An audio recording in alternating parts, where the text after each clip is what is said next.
जय हिंद बच्चों। आइए आज की वीडियो में फिर हम अगले प्रश्नों को देखते हैं कि कैसे हल करना है। जैसा कि पिछली वीडियो में बताया गया कि हर प्रश्न जो है एक नए अंदाज में है, कुछ न कुछ उसके अंदर लॉजिक छुपा हुआ है। इस प्रश्न में भी देखिए कुछ लॉजिक छुपा हुआ है। यह सिर्फ एक प्रश्न ही नहीं है, ये एक फार्मूला भी है। इसके बेस पर आप बहुत से फार्मूला या क्वेश्चन भी बना सकते हैं। जैसे देखें, अगर यहाँ क्वेश्चन इस प्रकार से आपको दे दे 2x + 3dx, तो कैसे सॉल्व करेंगे? जैसे इसे सॉल्व करेंगे वैसे इसे भी सॉल्व करेंगे। ए और बी आर्बिट्ररी कांस्टेंट है, स्वैच्छ अचर है। जो आपकी इच्छा हो उसे मान करके रख सकते हैं और आपका प्रश्न तैयार हो जाएगा। और फिर तैयार किए गए प्रश्नों को आप हल करके उसका उत्तर लाने की कोशिश करें। बिल्कुल इसके बेस पर देखिए, यहाँ ऐसे भी हो सकता है 4x + 9dx भी हो सकता है। आइए इसे अब हम हल करते हैं कि किस तरीके से इस प्रश्न को हल कर लिया जाए। है तो बहुत आसान। यहाँ पर आप सपोज कर लीजिए कि t = ax + b है। यहाँ यक्स के सापेक्ष आपको अवकलन करना पड़ेगा। जब यक्स के सापेक्ष आप अवकलन करिएगा तो देखें क्या प्राप्त हो जाएगा। dt/dx।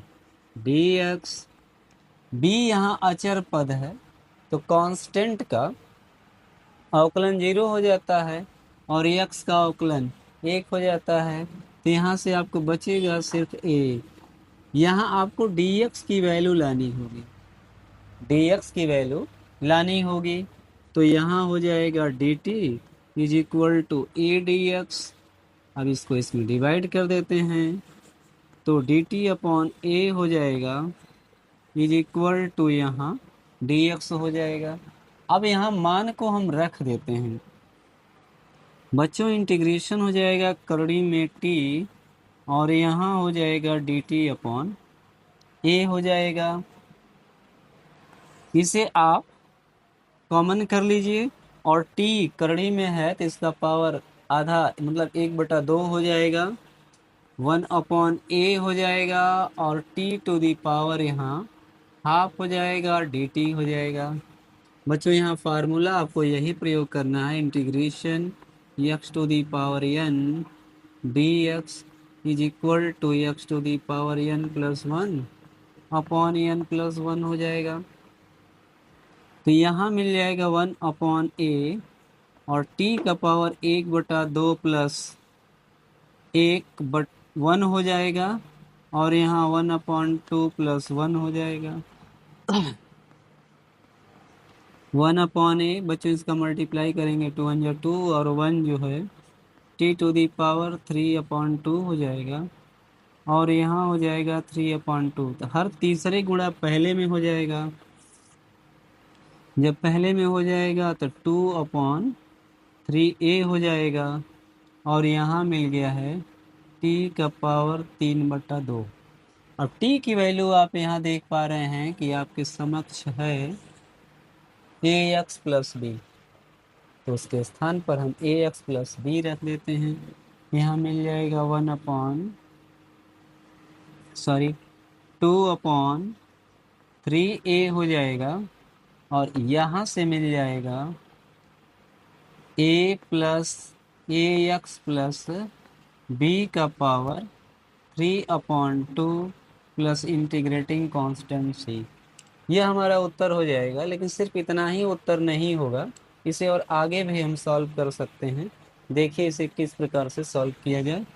थोड़ा सा इसे आगे अगर हम बढ़ते हैं तो आप देखिए मिल जाएगा 2/3a और यहाँ है ax + b। इसे ऐसे कर दिया जाए 3 × 1/2। इसे जो है इस प्रकार से लिख दिया जाए। तो अभी अभी आपने देखे हैं कि यहाँ ये अलग से इसे देख लिया जाए।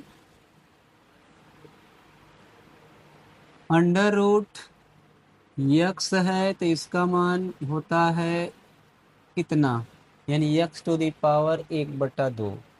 तो यहाँ पर भी पावर देख रहे हैं 1/2 है, 1/2 को अंडर रूट में भी लिखा जा सकता है।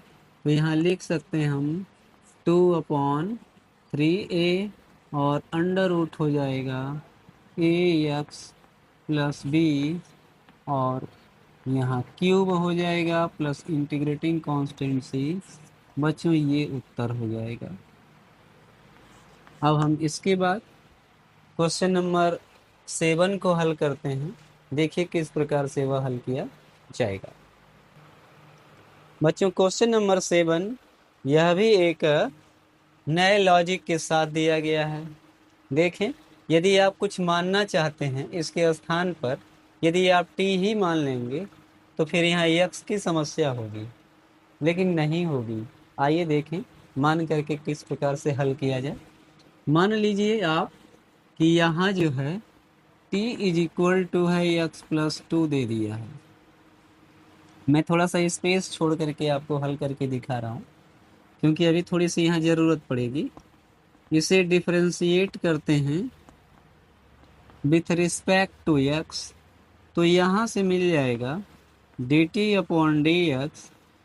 x का अवकलन 1 हो जाएगा और 2 का 0 हो जाएगा क्योंकि अचर पद है। तो यहाँ से मिल जाएगा dt = dx। लेकिन अगर इसके स्थान पर आप t रख दें तो फिर इसकी समस्या बन रहा है कि x जाएगा कहाँ। लेकिन कोई घबराने की बात नहीं है। यहीं इस प्रश्न पर आप ध्यान देंगे, यहाँ से x की वैल्यू निकाल लेते हैं। देखें, इसे ऐसे नोट कर देते हैं x+2 = t। तो x ट्रांसपोज करेंगे तो t-2 हो जाएगा। अब देखें इसे क्या किया जाएगा। यहीं पर थोड़ा देखें कि x के स्थान पर आपको क्या रख देना है, t-2 रख दीजिए। और यहाँ अंडर रूट इसमें स्थान पर t रखेंगे तो यहाँ अंडर रूट t हो जाएगा, यह dt हो जाएगा। अब इसे हल करने के लिए यहाँ देखें t-2 है और t⁻½ हो जाएगा, आधा रख लिया जाएगा। जब हम इसका इसमें मल्टीप्लाई करेंगे तो यहाँ एक फार्मूला प्रयोग होगा, आपको पता है x⁻m × x⁻n = x⁻m+n। ये आपका जो है फार्मूला हो जाएगा। जब यह फार्मूला हो जाएगा तो यहाँ आप देख पा रहे होंगे कि यहाँ t⁻1 है और जब इसका इसमें हम मल्टीप्लाई करेंगे तो यहाँ हो जाएगा t⁻3/2 हो जाएगा और माइनस यहाँ हो जाएगा 2 t⁻½ हो जाएगा और यहाँ जो है dt हो जाएगा। अब इसे हम हल कर लेते हैं t⁻3/2 dt और यहाँ हो जाएगा 2 इंटीग्रेशन t⁻½ dt हो जाएगा। अब इसका हम t के सापेक्ष जो है समाकलन कर लेते हैं। तो समाकलन के जो फार्मूले हैं यहाँ पर यूज़ हो जाएगा इंटीग्रेशन x⁻n dx = मिल जाएगा x⁻m+n+1 upon n+1 plus integrating constant c लगा लेते हैं। जब इसका समाकलन करिएगा तो मिल जाएगा t⁻, इसमें 1 हम ऐड करेंगे। जब 1 ऐड करेंगे तो देखिए 3/2 + 1 यानी हो जाएगा 5/2। यहाँ हो जाएगा 5/2 और 5/2 से डिवाइड भी कर दीजिएगा। यहाँ हो जाएगा -2। इसमें अब हमें 1 ऐड करना होगा।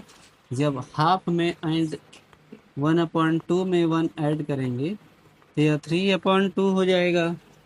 तो यहाँ मिल जाएगा t⁻3/2 और यहाँ हो जाएगा 3/2 क्योंकि उसी से डिवाइड करना रहेगा। अब इसके बाद इसका हम मल्टीप्लाई कर लेते हैं, मिल जाएगा 2/5 t⁻5/2। इसका मल्टीप्लाई करेंगे 4 अपॉन 3 हो जाएगा t to the power 3/2 plus c हो जाएगा। बच्चों यहाँ टी की वैल्यू पुट कर लेनी है। आप देख पा रहे होंगे कि t is equal to x plus 2 माना गया है। यहाँ रख देते हैं 2/5 और हो जाएगा एक्स प्लस 2 पावर 5/2 अब माइनस मिल जाएगा 4/3 और एक्स प्लस 2 का पावर हो जाएगा 3/2 प्लस सी। यही हमारा आंसर हो जाएगा। यदि और आगे बढ़ाना चाहते हैं तो इसको लघुत्तम लेकर के हल किया जा सकता है, तो और भी आगे हल किया जा सकता है। बच्चों अब क्वेश्चन नंबर 8 को हम लोग हल करेंगे। देखें, जो समस्या थी पिछले सवालों में, इसमें वह नहीं है। जब यहाँ पावर 2 हो जाएगा यानी घात 2 लग जाएगा, तब इसमें कोई पक्षांतर करने की ज़रूरत नहीं है। यह यक्स जो है dx के साथ में सदुपयोग हो जाएगा। देखें कैसे इसको करते हैं, पहले इसको देखा जाए। यहाँ हम मान लेते हैं कि t इज इक्वल टू हो जाएगा 1 + 2x²। जब इसका हम x के सापेक्ष अवकलन करते हैं तो इसका 0 हो जाएगा। यहाँ लाएंगे तो 4 और x हो जाएगा 4x। जैसा कि आपको पता है कि अवकलन करने के लिए अब क्या करते हैं, x to the power n है तो dy/dx is equal to n x to the power n-1 का हम प्रयोग कर लेंगे। तो यहाँ इसका मल्टीप्लाई हो जाएगा और 2 में से 1 घटाएंगे तो 1 बच जाएगा। अब यहाँ dt इज इक्वल टू हो जाएगा 4x dx। इस 4 को यहाँ डिवाइड कर लीजिए, dt/4 हो जाएगा और यहाँ से मिल जाएगा x dx। अब इस प्रश्न को थोड़ा सा चेंज करके कुछ परिवर्तन करके नोट कर दिया जाए। यहाँ देखें √1 + 2x² है और यहाँ x dx है। देख पा रहे होंगे इस तरीके से हो जाने के बाद इसकी वैल्यू जो है t मानी गई है, √t हो जाएगा और यहाँ पर x dx है। x dx की वैल्यू आपको मिल गया है dt/4 मिल गया है। इसमें से इस 4 को आउटसाइड कर लीजिए 1/4 और t का पावर जो हो जाएगा 1/2 dt हो जाएगा। अब इसका जो है समाकलन कर दिया जाए। जब इसका समाकलन करेंगे 1/4 और इसमें 1 ऐड करेंगे तो t to the power 3/2 plus c हो जाएगा। इसका इसमें मल्टीप्लाई कर लेंगे, थर्ड में हो जाएगा तो 2 और इसमें 4 का इसे मल्टीप्लाई करेंगे 3 में तो 12 हो जाएगा into t to the power है 3/2 प्लस सी। ये कैंसल हो जाएगा 1/6 हो जाएगा। टी की वैल्यू यहाँ से आप रख दीजिए। जब टी की वैल्यू यहाँ से रख देंगे तो आंसर लगभग प्रस्तुत हो जाएगा 1 + 2x² हो जाएगा और पावर जो है 3/2 प्लस सी हो जाएगा। यही आपका आंसर हो जाएगा। इसके बाद 9वें प्रश्न को हल किया जाएगा। बच्चों अगले क्वेश्चन में देखें, question number 9 integration 4x + 2 bracket में और उसके बाद √x² प्लस x + 1 dx दिया हुआ है। अब ऐसे प्रश्नों में थोड़ा सा कन्फ्यूज़न यह उत्पन्न होता है कि t इज इक्वल टू इसको माने या इसको माने। तो बेहतर यही है कि जो करड़ी में दिए गए पद हों उन्हीं को t के इक्वल मान लेना चाहिए। आइए हम इसी को मानते हैं। यदि हम यहाँ t इज इक्वल टू मान लें x² प्लस x + 1, जब इसका हम x के सापेक्ष अवकलन करेंगे, जब अवकलन करेंगे तो यहाँ मिल जाएगा dt/dx is equal to 2x + 1 हो जाएगा। अब यहाँ dt इज इक्वल टू मिल जाएगा 2x + 1 dx हो जाएगा। बच्चों इतना dx दे दिया है। अब समस्या यह उत्पन्न हो रही है कि ये वाला पद आएगा कहाँ से। यहाँ तो 4x + 2 दे दिया है। तो क्या करते हैं कि इसमें से हम 2 को कॉमन कर लें। जब 2 को कॉमन कर लीजिएगा, इसमें से 2 को कॉमन कर लीजिएगा, ऐसे कॉमन कर लीजिए 2, तो मिल जाएगा 2x प्लस 1 और अंडर रूट हो जाएगा x square plus x plus 1 D x. बच्चों इसे देखिए, समझने के लिए मैं इस प्रकार से कर रहा हूँ कि आप इसको समझ पाएं। इसे ऐसे भी राइट किया जा सकता है, 2 को कॉमन कर लें और under root x square plus x plus 1, और यहाँ लिख देता हूँ मैं 2x प्लस 1 डी एक्स कर देता हूँ। अब आप देख पा रहे हैं कि यहाँ आने के बाद 2x plus 1 D x, 2x plus 1 D x, इसकी वैल्यू जो है t हो जाएगी, और इसके प्लेस पर आपने क्या मान लिया है, t मान लिया है, तो इसके स्थान पर हमें t रख देना होगा। तो मिल जाएगा 2 इंटीग्रेशन अंडर रूट टी, और यहाँ हो जाएगा dt। बच्चों इसे हल करने के लिए इसे t का पावर हाफ मान लिया जाएगा और dt मान लिया जाएगा। अब t के सापेक्ष इसका समाकलन कर दिया जाए।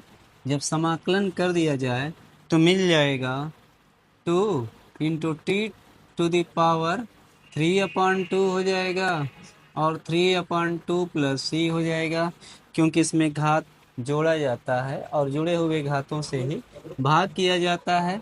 यहाँ हो जाएगा 4/3 t to the power 3/2 plus c हो जाएगा। अब आप देख पा रहे हैं 4/3 हो जाएगा।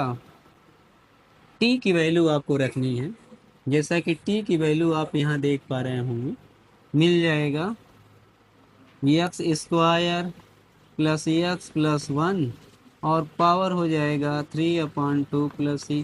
बच्चों या तो आंसर आप यहीं छोड़ सकते हैं, यदि ऐसा नहीं है तो इसे आप करड़ी में भी करके लिख सकते हैं। थोड़ा सा आगे बढ़ा करके देखा जाए, यहाँ 4/3 और हो जाएगा x square plus x plus 1 power 3 into half कर दिया जाए इस प्रकार से, तो हाफ जो है करड़ी को धारण कर लेगा, तो 4/3 हो जाएगा under root x square plus x plus 1, और यहाँ क्यूब हो जाएगा प्लस c। आंसर यहाँ भी हो सकता है और आंसर आपका यहाँ भी हो सकता है। आप देख करके समझ पाएंगे कि आंसर यहाँ भी हो सकता है और आंसर आपका यहाँ भी हो सकता है। बच्चों क्वेश्चन नंबर 10, जैसा कि बोर्ड पर लिखा हुआ है, integration 1/x minus under root x d x का हमें समाकलन करना है। बच्चों प्रश्न तो बहुत आसान है।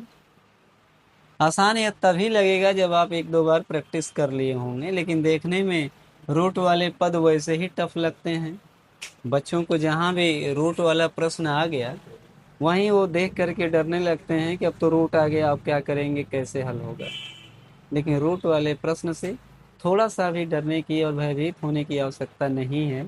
इसको समझने की ज़रूरत है कि रूट वाले प्रश्न को किस प्रकार से हल किया जाएगा। ये बहुत टफ नहीं होते, बहुत ही आसान होते हैं।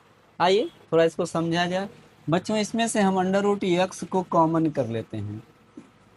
देखें, जब आप अंडर रूट एक्स को कॉमन करिएगा तो इसका मतलब होता है, जब किसी पद को कॉमन करना होता है तो ऐसा नहीं होता है कि हम साधारण से आप इसको निकाल लेंगे और आ जाएगा। नहीं, जिस पद को कॉमन किया जाता है उससे पदों में भाग करते हैं, तो इसका इसमें भी भाग करेंगे, इसका इसमें भी भाग करेंगे। आइए इसके भाग को पहले समझ लिया जाए।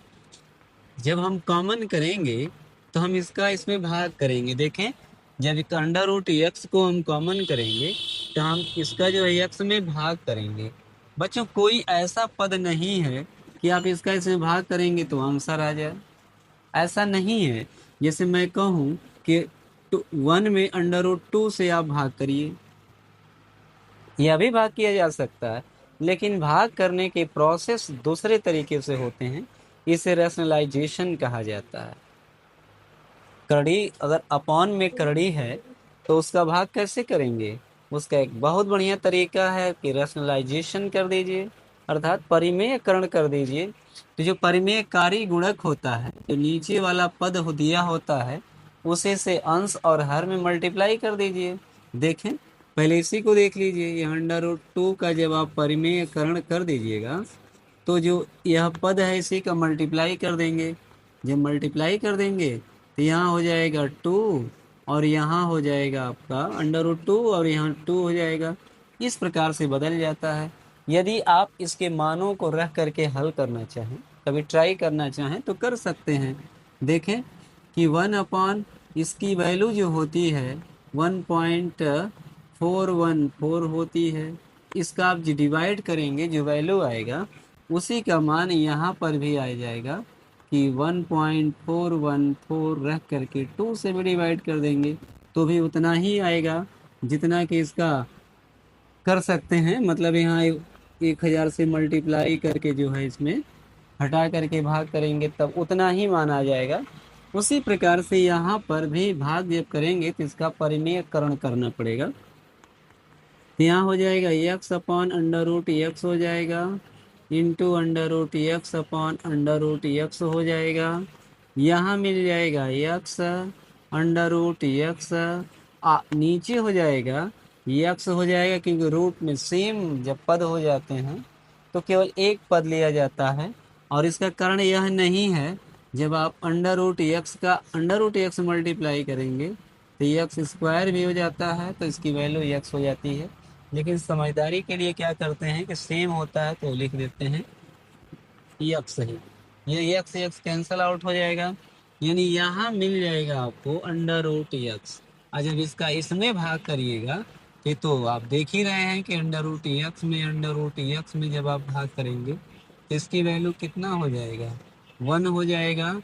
तो यहाँ से -1 प्राप्त हो जाएगा। अब देखिए, जब इतना प्राप्त हो गया है तो करड़ी वाले पद के बराबर हम जो है t मान लेते हैं। यहाँ जब हम t मान लेते हैं अंडर रूट x-1 को, तो यहाँ t लिख दिया जाएगा, x का पावर 1/2 और -1 हो जाएगा। अब जब इसका x के सापेक्ष अवकलन करिएगा तो यहाँ मिल जाएगा 1/2 और x टू दी पावर -1/2 अचर पद का जो है 0 हो जाएगा। यहाँ मिल जाएगा dt/dx इज इक्वल टू 1/2 और अंडर रूट x हो जाएगा। बच्चों इसका इधर मल्टीप्लाई कर लेंगे, 2 dt हो जाएगा और इसका इसमें मल्टीप्लाई कर लेंगे तो dx/अंडर रूट x हो जाएगा। बच्चों इतना जब प्राप्त हो जाता है, अब आप देखें इसे कैसे हल किया जाएगा। इसे जो है हल करने के लिए अब इस प्रश्न को फिर से लिखते हैं।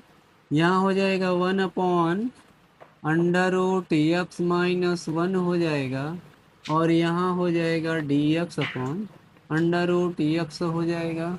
अब आप देख पाएंगे कि इसकी वैल्यू कितनी है, 2 dt हो जाएगा और यहाँ हमें मान लेना है 1/t और यहाँ हो जाएगा 2 dt मान लेंगे, क्योंकि dx/√x की वैल्यू जो है आपके पास मिल गई है 2 dt। तो यहाँ 2 को आउटसाइड कर लेते हैं 1/t और dt हो जाएगा। इसका समाकलन जब आप करेंगे तो 1/x dx का समाकलन हो जाता है log base ex plus c हो जाता है। तो यहाँ भी ऐसे ही हो जाएगा, log बेस e और t plus integrating constant c हो जाएगा। बच्चों यहाँ t की वैल्यू हमें रखनी होगी, जैसा कि यहाँ आप देख पा रहे होंगे t की वैल्यू है अंडर√x-1 हो जाएगा, तो 2 हो जाएगा और log यहाँ बेस e हो जाएगा अंडर√x-1 और प्लस c हो जाएगा। बच्चों इसे और भी तरीके से थोड़ा सा हल किया जा सकता है। देखें, इसको और आगे भी बढ़ा सकते हैं। फार्मूला आपको पता है कि m log n is equal to हो जाता है log n to the power m। तो यह इसका घात भी हो सकता है, आंसर तो यहीं पर हो सकता है, लेकिन थोड़ा सा हम इसे आगे बढ़ा लेना चाह रहे हैं। हो जाएगा log बेस e और यहाँ under root t x minus 1 का होल स्क्वायर प्लस सी यहाँ तक भी ला सकते हैं, और आपका उत्तर यहाँ भी हो सकता है, उत्तर यहाँ भी हो सकता है। ये आगे बढ़ने का बस एक ही कारण है, जब आप कंपटीशन में बैठेंगे तो न जाने कहाँ ला करके आंसर छोड़ा होगा, इसलिए आपको जितना भी उसकी प्रोसेस हो सब हल कर लेना चाहिए। बच्चों, आज आप इतने ही प्रश्नों को प्रैक्टिस करिए, फिर आपको अगली वीडियो में आगे के प्रश्नों को नए अंदाज के साथ में और प्रश्नों की कठिनाइयों को सरल करते हुए हम आपके सामने प्रस्तुत करेंगे। तब तक के लिए धन्यवाद।